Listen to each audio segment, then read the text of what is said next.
میرے آقا کریم علیہ الصلوۃ والسلام نے فرمایا کہ قیامت کا دن ہوگا بڑا خوفناک، بڑا ہولناک منظر ہے،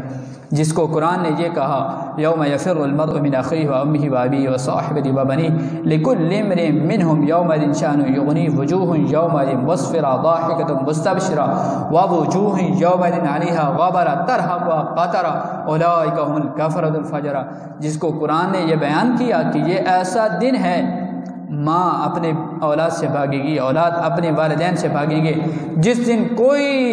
دوستیاں وہاں کام نہیں آئیں گی۔ الاخلاء یومئذ بعضهم لبعض عدو، ہر دوست دشمن بن جائے گا۔ میرے آقا کریم علیہ الصلوۃ والسلام فرماتے ہیں اس دن،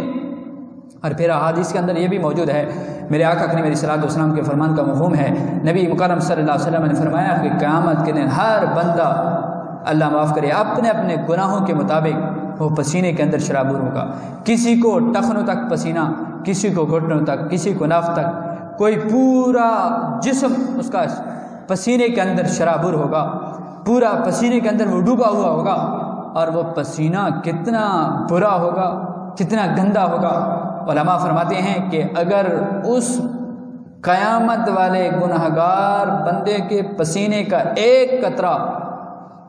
پہاڑ پہ ڈال دیا جائے تو پہاڑ ریزہ ریزہ ہو جائے، اس کے اندر گرمی حدت اتنی ہے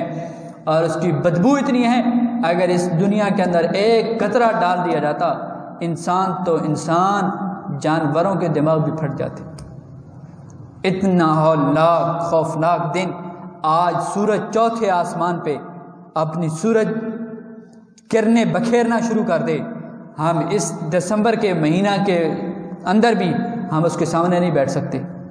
آج زمین کے اندر بھی قوت جاذبیت ہے، یہ سورج کی شعاؤں کو اپنے اندر جذب کر لیتی ہے۔ اور میرے بھائی، قیامت کا دن وہ دن ہے جو تانبے کی زمین ہوگی، سوا نیزے پہ سورج ہوگا، اور تانبا جو ہے وہ سورج کی روشنی کو اپنے اندر جذب نہیں کرے گا بلکہ ریفلیکٹ، وہ واپس پلٹے گا، تو پھر اندازہ لگائیں کتنی گرمی ہوگی۔